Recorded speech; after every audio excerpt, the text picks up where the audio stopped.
Good morning, everybody. Welcome to this webinar where I am sharing my first meeting findings. And I have long been fascinated in this meeting because should it go well, a perfect stranger will hand over their life savings for you to manage. And I've always been curious about what needs to happen for that dynamic to progress, like what actually has to happen. Well, it turns out that there are actually four things that perfect strangers want from a first meeting. And if you can deliver them, you can expect a conversion rate of 71%. So, hello, everybody. I'm pretty sure everybody knows me because I've only publicized this webinar to my Humanizing Money audience, my newsletter audience. But I know it's been shared a little bit. So if we haven't met, hello, my name's Melissa, and I specialize in helping those in the finance sector to communicate more effectively. My background is psychology. I first began my freelance work as a copywriter. So my job was essentially to write the words on websites and brochures. And I got really interested in what are the words, what's the language that we can use to change behavior. So I then studied psychology, and this just really opened up my world, and then trained to be a coach. And so I've melded my communication skills and my coaching skills. And the PFS found me many years ago and asked me to come and speak at a conference. And I've long been fascinated in how we can communicate more effectively, particularly around money. I've got firsthand experience of how emotionally charged money can be. Unfortunately, when I was growing up, my father lost his business. He ran an advertising business. And so very aware of how quickly heated conversations can become around money. But I don't want to talk too much about me today. If you'd like to find out more, that's my LinkedIn profile. So in terms of what's coming up today, I'm going to begin by sharing my findings, my top line findings of my research. I'll share the common mistakes that I notice people make, which can then result in poor conversion. I'll show how you can finesse your first impression, those all important first impressions. I'll offer you some powerful questions, which can really help to ease that fee discussion, which many people find uncomfortable. And lastly, you'll be able to book a call if you want to find out more about my Finesse Your First Meeting mentoring program. So it is being recorded, and I know that there's a lot of webinars happening today. So anyone that has registered will get the replay. I'm going to present for around 30-ish minutes, and I'll take questions at the end, but I will be asking for your input as we go. And so why this matters? Why does this matter? Why should we spend time thinking about the first meeting? Well, as you know, when clients begin working with you, not only do they bring their fees, but they also bring referrals. And this is a fairly conservative average lifetime depiction of how valuable clients are, just in terms of kind of monetary values alone. But that doesn't take into account the referrals that they potentially bring as well. So it's a really, really profitable meeting should you get it right. And the other thing is then clients tend to stay with you for a fairly long time. So the churn tends to be pretty low. The other thing to note is that actually prospects only interview one or two of you before they decide to go ahead. So this means that we don't really want to be rehearsing in front of them. The meetings are fairly high stakes. There can be a lot riding on them for both parties. So we want to make sure that we bring our A game to this meeting. And thirdly, of course, there's lots of chat around the advice gap at the moment. And I really firmly believe that one of the reasons the advice gap exists, whether you believe it or not, is because typically first meetings have often been used as an opportunity to flog products. And I think if as an industry, as a profession, we get better at understanding what people want, really getting to know them, we can move the dial on that statistic. So how did I carry out my research? Well, as you probably know, I put a shout out into my newsletter at the beginning of May, just asking if anybody would give me 30 minutes of their time so I could ask about their first meeting process. And I was really overwhelmed by how many of you said that you would. So if you're on the call, I know quite a lot of you are. Thank you so much. It was so fascinating and really enlightening. So I spoke to a huge range of people. I spoke to firms that are just getting going. I spoke to some really established firms. I spoke to people who are getting 3 or 4 referrals a week and converting up in the 90s. I spoke to people who are getting 1 referral a month. I spoke to people who are getting, not hardly any at all, and conversion rates are pretty low. So a huge range. And I was looking for themes. So essentially, how the conversation went was I asked whether people were happy with their conversions. I then asked for them to explain their process to me. I then asked if any areas gave them any sense of discomfort or they found certain aspects uneasy, gave them a bit of the ick. I then analysed my data for themes and drew on existing research. There's actually loads of research out there about first meetings, and have used that to then create a mentoring program, which I'll tell you about at the end if you want to come with me. So what were my key findings? Well, the first one really was that many firms aren't converting as many opportunities as they would like. So there'll be some firms that, as I mentioned, are converting around 90%. There are other firms that are actually at capacity, either because they're a bit of a bottleneck or the annual review process is taking so long that they don't have capacity to take on new clients. But quite a majority were telling me that they used to have quite high conversion rates and they've dropped off and they're not sure why. So I'm really interested in this question, like why would that happen?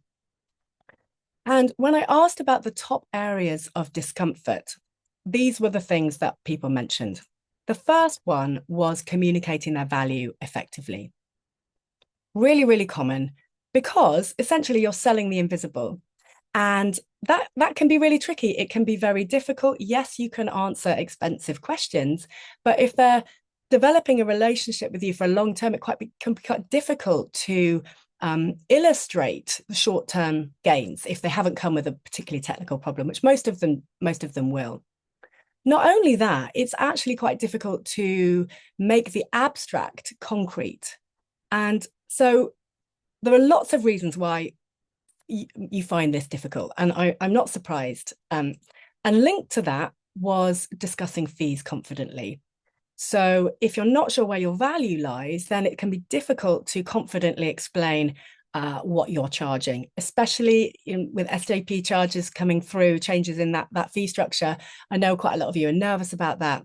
So that was linked to the second area that people found uncomfortable. And again, linked to that was then asking for the business. No one wants to sound like a pushy used car salesman. That is a big turnoff.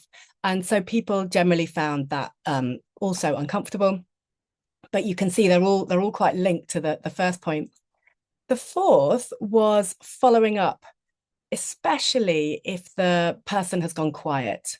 So many of you talked about having a brilliant first meeting, they're making all the right noises, and you follow up and then crickets, nothing comes back.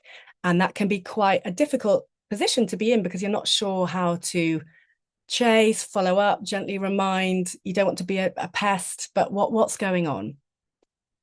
And then the fifth one was filling your pipeline with your target audience.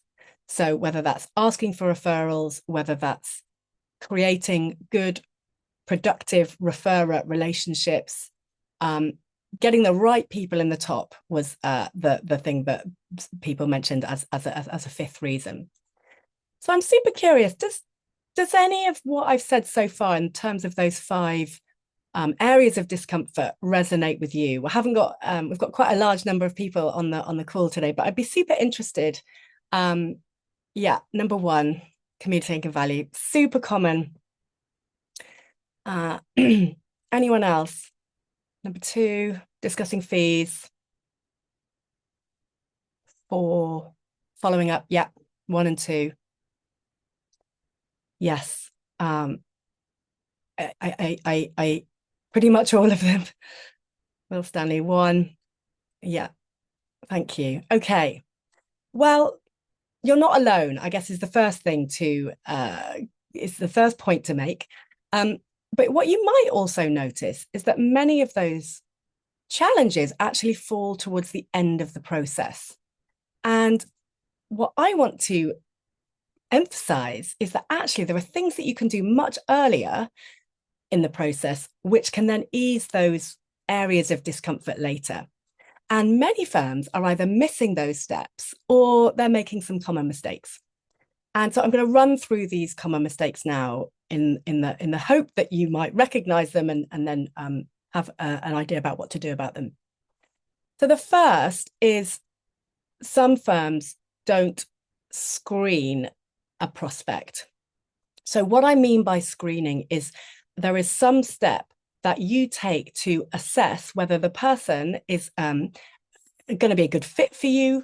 You don't really want to be spending an hour with somebody only to realize actually there is no overlap.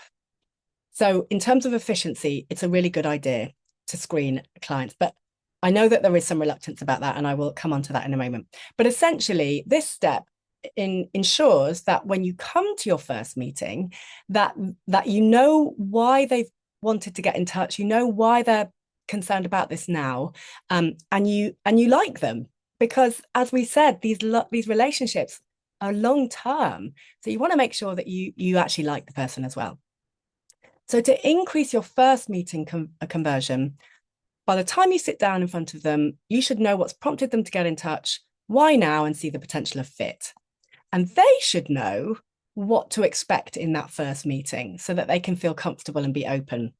There's such a huge variety in the way that you run these meetings. You know, some of you will just keep to it, mainly a fact find. Some of you are asking, what would you do in the last 24 hours of your life? And so there's a really big range of the kinds of questions that you're going to be asking in that first meeting.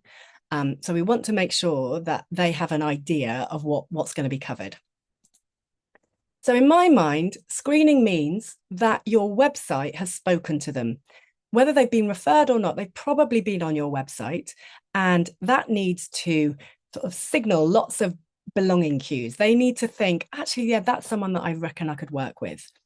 It's worth a conversation.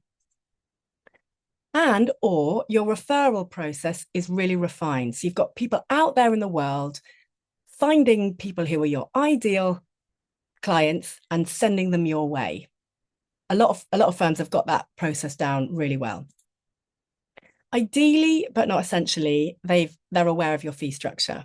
That's simply to avoid any kind of awkwardness or any resistance that they may feel to, well, I don't know if that first meeting is going to be charged for. Am I going to be hit with a big bill? Am I shopping in Waitrose or am I an oldie? You know, it's kind of just giving them some certainty around how you work. Not essential, but helps a lot. So the instruments of the screening are your website, a questionnaire. A lot of firms have questionnaires on their website, and calls. Now, I'm a big fan of the call, and I'll run through why. Because it's the first human touch point. This is where you're starting to build that relationship, to build that trustworthiness, which then enables you to earn the right to ask deeper questions later on. You're giving people an experience of you, and that's how trust is built. It's about the quality of the experience in a way that a questionnaire just wouldn't do. You're able to identify what the need is, how urgent it is, and whether they're a good fit. Covering off the key points enables you to ask richer, deeper questions later. And as I mentioned, you're able to manage their expectations. The downsides are that, of course, it takes time. I would argue it only takes 20 minutes. If your proposition is more around digital, so you've got high volume, your fees are slightly lower, then maybe the digital offering is okay. Your light touch, but I think typically when you look at what clients want, they want more advisor, less tech. But as long as you're managing their expectations, then it's okay.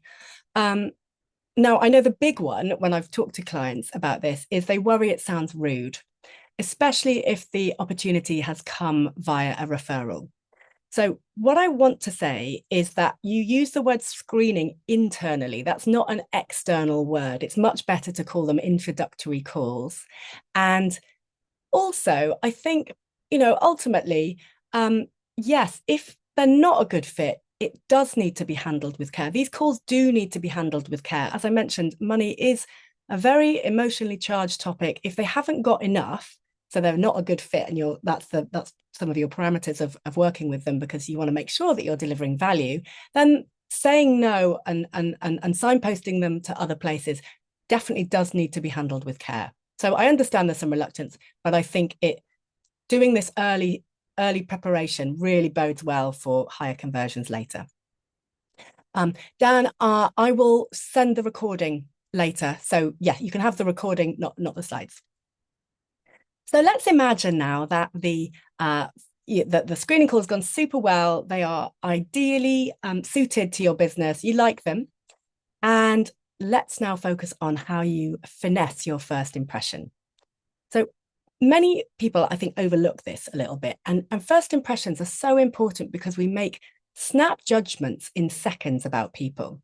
So we infer people's credibility, their confidence, their likability in really just a few seconds.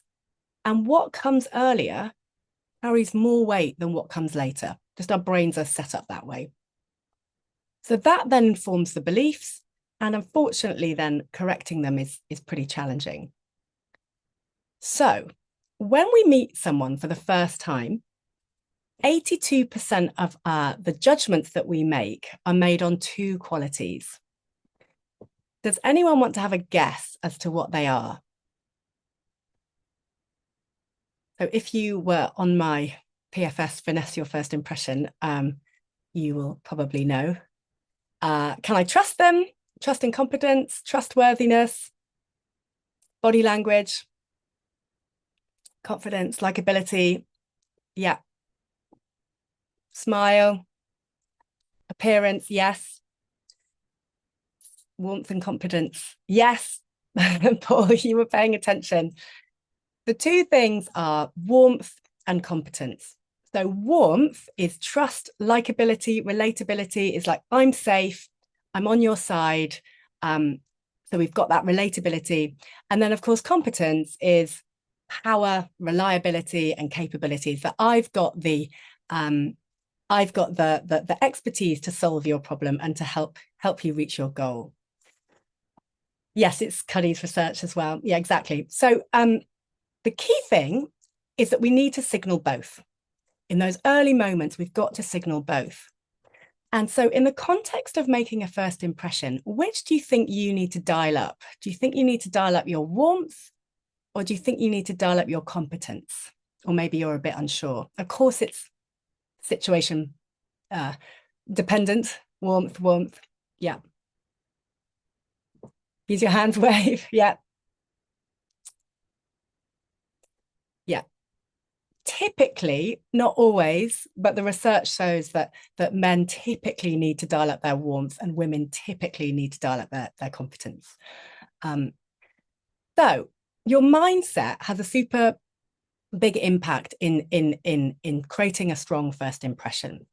And this is the second mistake that people make, is that they tend to adopt the wrong mindset. And that can really impact not only the first impression, but also how we then build rapport. So many people are in that frame of mind, given what I've said about there's so much riding on this meeting and how profitable they are if they go well. It's very normal for us to be in that mindset of, got to make a good first impression. I need to be an expert. I need to demonstrate that I'm a safe pair of hands with their life savings. And I really want to convert them. All completely normal. But the trouble is that our brains are wired to pick up on other people's emotions and intentions. And you will know yourself that if you get a sense that somebody is trying to sell you something, it puts you off. We just don't like to be sold to, but we all like to buy. So this is why getting in the right mindset is super important. Not only that, being in the wrong mindset really can lead to asking ineffective questions. And your questions are really, really crucial in making sure that that conversation flows, in making sure that that person goes away having learned something, having liked you. And so what do you think the impact is of an ineffective question? And we've all probably done it. I know I certainly have. But what would you say is the impact when you ask a question and it doesn't really go anywhere? What happens? Closes the conversation, causes confusion. Yeah. You can lose credibility, destroys the rhythm. Yeah. Awkwardness, and you really don't want these like awkward moments in a conversation. Yeah. Disengaging. All of those things. Exactly. Well, I think there are three things that happen. The first is you're getting a one-word answer when really you're looking for details and depth. Or you're getting no answer, you're getting a blank stare, or they say, I just don't know. The question was too big for them to get their head around. And then you get this dead air in the meeting and you're sort of lurching from one awkward moment to the next. It's awful. And the third, it might get a defensive answer. So that often is because we haven't earned the right to go there yet. There hasn't been enough trust, or we framed it incorrectly. So the other day, a client was telling me that she was asking her clients what savings they had. And she could see instantly the barriers went up, and there was a moment of, well, why are you asking me that? You probably just want to get your hands on more of my money. So that was, I would say, an ineffective question because it had the impact of damaging. The timing was poor. With somebody else, that would have been a fine question to ask. But this is why being in the right mindset is so important, to be able to attune to who's in front of you. So when you understand what clients value, it's really much, much easier to ask better questions. And this was Boring Money's research on what clients actually value from their advisory relationships. And not all pillars are created equal here. So you can see the big chunk is trust and peace of mind. That's what clients value in the main. However, the planning that you do as a result to understand them, to find out what's important, to find out what's coming up for them, all of those things, which then deliver the peace of mind, second important. But the other areas, information, so how you convey information, how you walk that line between being informative but not overwhelming, have that ability to sequence information so that people can process it easily. Really important skill. Really important to not gloss over performance, how you manage their expectations around performance, around the moving markets, around how humans are really designed as who was it said the other day, something like, if you were going to design a poor investor, you would design a human. So understanding and having empathy for the fact that there will be a lot of movement in the markets, and part of my job is to stand between you and making a bad decision, because when markets fall, we naturally all are terrified and want to sell. And then when things are going up again, we want to buy again. And so just explaining that that's a really natural human response to threats, just giving that and making sure that they understand that from the get-go is really important and helps set the tone for later on. And of course, not being evasive about your fees, being really straightforward about how you charge and what you charge. So a few questions which can demonstrate your value. I'm just going to give you a couple for you. What would make this an excellent use of your time? So you're demonstrating, this meeting is all about them. I was talking to another firm the other day about their meeting structure and their process, and they said that the screening step, the first conversation, was when they run through their brochure. And I just thought that was a bit of a missed opportunity, because I think the first meeting and the screening call should certainly be about what they want, not our process, or certainly not lead with that anyway. The second is scaling questions. So how financially confident are you feeling? And how would you rate your financial peace of mind? But I can't stress enough, the timing and the sequence of these questions is really important. You wouldn't want to start a meeting by asking, how financially confident are you feeling? You've got to earn the right to go there. So the fourth mistake is advisors talking too much and not listening enough. And that means that you can leave without knowing too much about your prospect. And I noticed that advisors typically talk too much about themselves, especially at the start. They talk too much about technical topics. And I get it, you've had all of this extensive technical training. That's where you're often most comfortable. And they often use too much technical language. And again, this often is unintentional.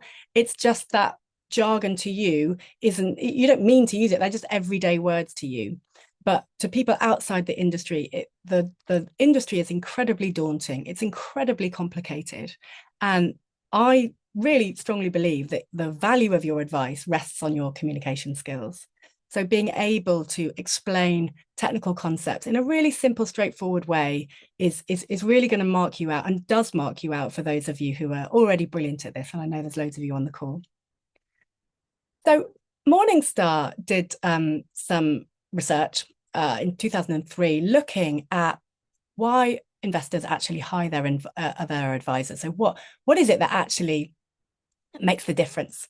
And what they found was the majority of clients hired people not just because they were looking for a financial answer to their problem, but actually they more often listed emotional reasons rather than financial reasons. So what do we mean by an emotional reason? It's a bit of a vague term. Digging into this, they said, actually, it's around discomfort, around handling financial issues. So again, we need to work up to understanding that and unearthing that. The second is the quality of the relationship with the advisor. And there's some really, really interesting research around rapport building, especially in the psychotherapy world, came out of Princeton, which essentially said the outcomes that are delivered through psychotherapy are largely down to the relationship that the person who's having the therapy has with their therapist. Very, very little to do with the PhD, with all the training. It's all down to the rapport that is be able to build in those sessions. And I think we have to learn from that and look at how we can apply that in this context, because actually what happens with rapport is that when people feel understood, when we're asking questions, when we're listening deeply, our brains sync up. So areas of our brain light up and we feel connected. And so this is why it's so, so important to understand how to be in the right mindset, how to ask good questions and really listen well, rather than feel like, oh, I've got to demonstrate my expertise so that I build trust. Actually, a lot of us go around building trust in the wrong way. And then thirdly here, as I'm delighted to see, is your communication skills. So how clear and confident are you about communicating a range of subjects?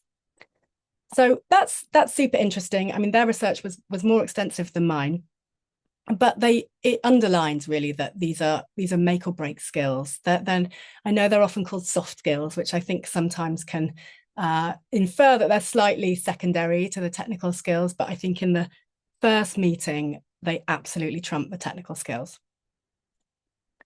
So hopefully you'll see now that if you're clear and confident and competent in those initial steps, actually the later steps become much, much easier. And so this is where having a really slick, simple process can help. And this is what I am teaching in my Finesse Your First Meeting mentoring program. And I've split it into 3 areas. So what you do before you even get in front of them, what you do during the meeting. Most of the program is around during meeting, and what to do afterwards. So the first part is really looking at how we make sure that your first impression is super strong. So you're signaling both competence and warmth. If you don't hold these calls yet, I'll show you how to do them. I'll give you the communications to send pre and post, and how to politely part ways, especially if that has the opportunities come from a referrer. How you then go back to them and politely explain, actually, this is the criteria that makes a perfect client for me. So it comes with a ton of resources, from checklists to scripts to questions. And so if you don't do that step, that's all sort of ready to go for you. But the big part of the program is really all about these meeting skills. So how you make sure that your welcome is as warm as possible. So we're drawing on best practice from the hospitality sector here. How you really set up that high trust, low pressure environment so they can really feel confident and be open and clear with you. How you, of course, we spend loads of time on questioning, developing your listening skills, how you then communicate your value once you know what's important to them. Again, a big chunk of this is managing expectations, from risk to performance to typical behaviors that people do, which end up destroying their wealth, as you no doubt know. How you practice clearly talking about your fees. All of this we do loads of practice in, explaining your process, asking for the business. If there's any sort of hint of hesitation, we'll be able to pick up on that and just curiously unearth it. And how do we create a lasting impression? As Chris Voss says, the last impression is the lasting impression. So how do we get them to leave that meeting going, that was a brilliant meeting. I feel really understood. I really like that person. Yeah, I feel confident and able to hand over my life savings to them. And so again, that comes with lots of resources, from checklists to questions, and we do a lot of rehearsal. And then the final bit is really just looking at how we follow up. So some of the firms that I spoke to didn't necessarily have a slick follow-up process, and it's really important to capitalize on the momentum and the emotional, the want, that all that dopamine is in their brains going, right, I can see how this is going to impact my life positively, let's do it. And then unfortunately, if that takes a while to follow up, some of that urgency can dissipate, and then you can get ghosted. But if you do get ghosted, which I think is very unlikely following these steps, I've got an approach that has had pretty much 100% next day response. So I will share those with you. And in terms of how it's designed, the modules are self-paced, so you can work at them on your own time. But the big bit really is fortnightly Q&A calls, where we're doing some coaching. We're looking at the meetings that you've got coming up. We're looking at the meetings that you've had, reflecting on those, practicing how you're talking about your fee structure, how you ask the questions. And we've got 2 face-to-face training days where we're really spending the whole day honing your human skills. So I said at the beginning, there are 4 things that perfect strangers want from a first meeting. And if you can deliver them, you can get a 71% conversion rate. And this was Vouch For's research. So what are those 4 things? Well, they probably won't come as much of a surprise to you, but they are prospects who couldn't have felt more comfortable with being open. So they know, they feel safe with sharing some of those vulnerabilities if you're able to go there. They had an in-depth discussion on their motivations. So this is about striking that balance between being interested but not intrusive. What works with one person isn't going to work with another. They couldn't have been clearer around how the advisor would help. So this is where those people have been really able to identify where they can add value, and then really clearly convey how they're going to help and what the timeline is and what they can expect. And they've left learning a lot. So that might be learning about themselves, or it might be learning about some of the concepts that are so everyday to us, but can have a really important sort of impact on how they make decisions. So quite a lot of that, as you can see, involves rehearsal and practicing. And so just to sum up, really, I'll just quickly check the time. Yeah, this meeting really is one of the most profitable activities that you can do. And I believe, therefore, that the skills that you need to run those meetings well are among the most valuable. And not only that, these meetings potentially are one of the most life-changing that your clients can have if they're run well. So in terms of the price point, it's I'm introducing this to you, my readers, at 1,250, and you'll see that actually it will pay for itself pretty quickly, looking at these values of a lifetime value of a client.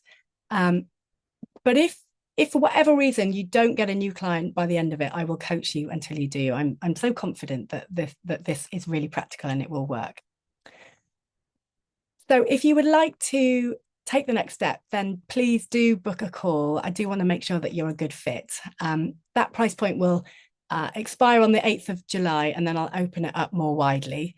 We're going to start on the 22nd of July, and yeah, I've got 10 places initially. The first 5 of you that will join will also get my Ace Your Annual Review Pack. I know that the reviews are still taking lots and lots of time to conduct, and yeah, if you'd like that's available for you. If you are watching this on your phone, then just drop me an email and we can, you can't scan that QR code, then we'll fix up a time. So yeah, just to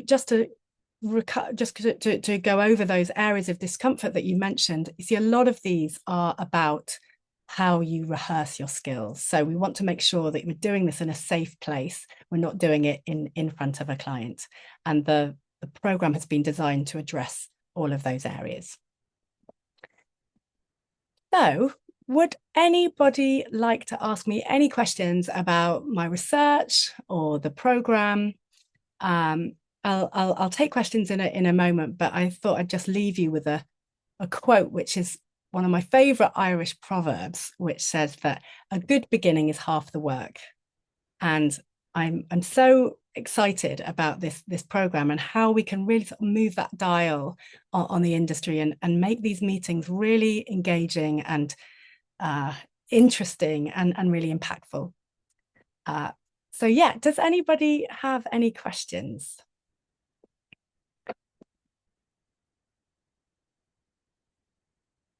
You can put them through the chat if you do.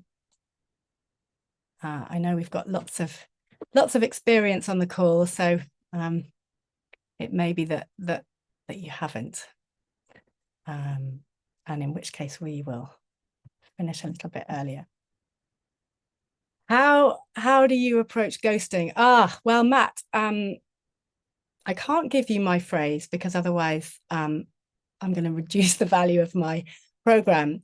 But a lot of it is around understanding psychology and making sure that you have been empathetic, but you understand what they care about and what's at stake. So join my program and I will let you know. Oh, thank you for your kind words. What's your advice for introductory call when the call has very specific questions, but you can see the need for a wider review? Yeah, great question, Ralph. So typically what I would say in that situation is something like, you start with empathy. So you always try and jump onto their island first. And you might say something like, I appreciate, let's just say they can't decide whether they want a drawdown or an annuity. And you might say something like, I totally get that sounds like a simple question from your side. The trouble is that we don't know enough yet what that money needs to do. And so I can't give you a straightforward answer because I don't have the full picture. So, and it wouldn't be right or fair for me to do that. So this is why we work in this way. So you kind of empathize. I think, we don't ever want to make people feel stupid. I'm sure you wouldn't, but you empathize by going, yeah, from your side, it probably looks like that's a really straightforward question.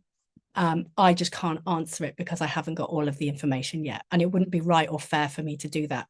The last thing I want to be doing is giving you a rushed answer rather than a right answer. So something like that.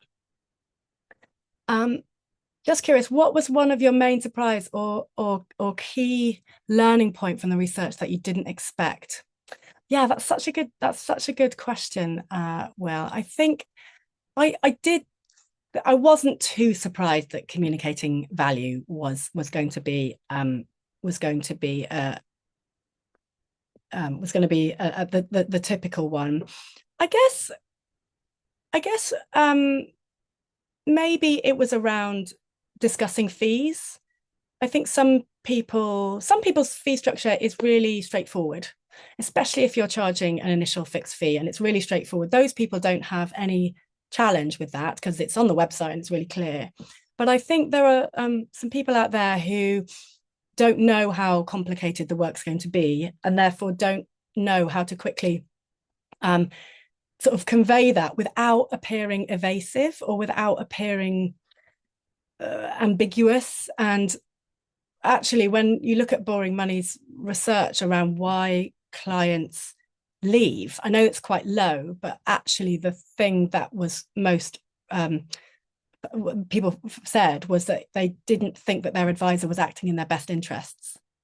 And so I think anything that you do at this early point to mitigate suspicion, how you're earning your money, whatever fee structure you go for, as long as you are really crystal clear that it's fair. That's what people really want to know. So I'm not here to say one or the other. I'm here to help you communicate whichever you go for. So I think it would probably be the fee. I thought people would find that easier than they do. Do you have any tips on how to approach first meetings with an existing client that's been reallocated to you from another firm? Yes, Kelly, thanks for that question. I know that's happening quite a lot as advisors are getting older and older, and the book is transferring. So I think really it's an opportunity for you to put your stamp on it. If maybe they've had a certain approach, then maybe this is an opportunity for you to go, I understand. Maybe they haven't been able to get quite a lot of the what they call soft facts, and you can just sort of tentatively ask, a little bit more. What's this money for? If for example, I know this happens a bit, you get a file, you get an inherited book of business, and it just has as the client objectives growth, and you've got very little to go on. That's the opportunity where you can say, listen, I'm curious. I know you've had that relationship, and I'm really curious to know a little bit more about what this money's for, and if you got the growth that you're looking for, what would that mean? So you're able to not necessarily, and I'm not sure if you're inferring this, but if you get a file where you don't know that much about the person and you're coming in and you've got to now do a bigger, better job on making sure that those objectives actually are compliant. I think, you could do this by saying, coming in, I'm just being super curious is probably the simple, straightforward answer to that. But if you've got more specific questions about that, then do put them in the chat.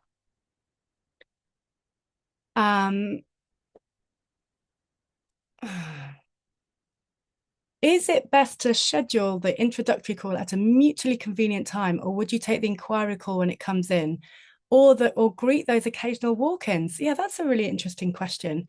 I guess my rule of thumb is to try and go at the pace of your prospect, of your person in front of you. So, for example, if they've come in or walk in, and you can tell that they are like, there's a super urgent tax problem that they need to solve, I think it would be a really good idea if you could shift your diary around so that you could cater to that need. We make decisions based on emotion and then justify them with logic. So if you're wanting to convert that person, which you probably would do, well, maybe not, who knows, you need to have the screening step. But because they're only 20 minutes, I think I would try and, if it's a walk-in, I would try and accommodate them. If I guess the other thing to say is that we tend to like having some sort of autonomy as humans. So let's say they did call up. If you've got the capacity to say, would you like to have this call now? Would you like to explore this now? Or would it be better to talk about it next week? We can do both. That might be a nice way to approach it. Essentially, you're demonstrating that the client is at the center. So yeah, that's probably what I would say about that. Do your methods differ when it's a face-to-face meeting versus an online meeting? So I think when it's an online meeting, the way that you signal warmth has to be slightly emphasized. So, when you say hi, people, we trust people when we can see their hands. So that's why, when you don't have the verbal handshake when it's a face-to-face meeting, ideally you just want to say, give them a wave so that they can see your hand. So you're having to slightly adapt how you develop that warmth through a screen. Make sure that your body language is communicating warmth and competence. So they've only got a sort of much smaller window to see those signals that you're sending. So you might just have to be quite deliberate about how you do that in a virtual meeting, because in a face-to-face meeting, they've got many more sources to draw on. So I think the other thing, I guess, is with a virtual meeting, you can record it, and you could say, I'm recording this meeting and I will send you a recording. We just find that sometimes you say things and you might want to reflect on what you said beyond the meeting. So setting up that kind of expectation, whereas you might not record a face-to-face meeting. I know some people do. I am a fan of recording meetings. I think not only does it help when it comes to the report writing, because you can actually get their client words, especially if your paraplanners are writing the reports, because then they can get a sense of the human rather than just get a fact file with numbers. And there's lots of benefits for recording, especially efficiency wise as well. How early on in the process might you introduce cash flow forecasting? Yeah, that's such a good question.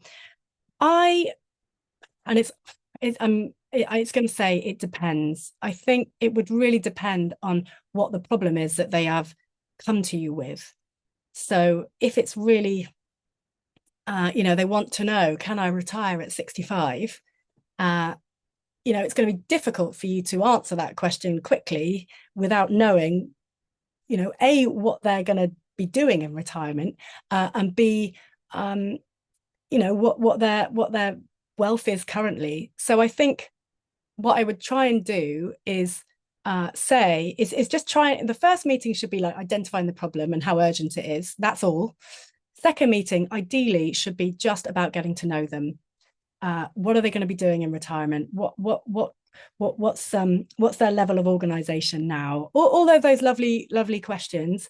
And then by the end of that meeting, you could then say, well, the next step would be, we would look at modeling that and give you the answers to those questions, but we can't do it at this stage. And I don't think you really want to be doing that sort of work for free. I know some firms do. So yeah, that I would be doing the cash flow modeling typically in meeting number 3, once you've got the terms of agreement and all that kind of in place. But I think you would talk about it. So you could talk about, for example, I know Nick Parker does this from in Live Happy. He draws out a timeline, just draws it and says, the typical life expectancy in this area is X. How old are you? And then he draws out, your life, what your typical spend will be at different times of your life. So they can get a sense of it, but you're not actually doing it. And then when people see, oh, right, I can see now this is really going to be a valuable thing to invest in, that's one of the ways that we're turning the abstract into something concrete. Would you talk about cash flow forecasting or goals-based planning? A rhetorical question. Yeah, I think we can get very excited about the vehicle, and actually what we want to be looking at is the journey and the destination.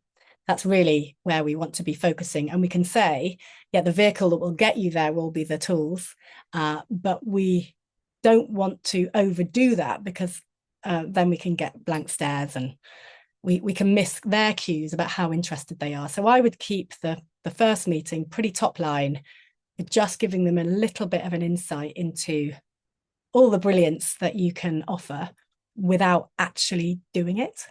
So yeah, that's what I would say on that one. How are we doing for time? Oh, 10 more minutes. So yeah, maybe that is all the questions we have. As I mentioned, that price point will stay until next week. I'd love many of you to join.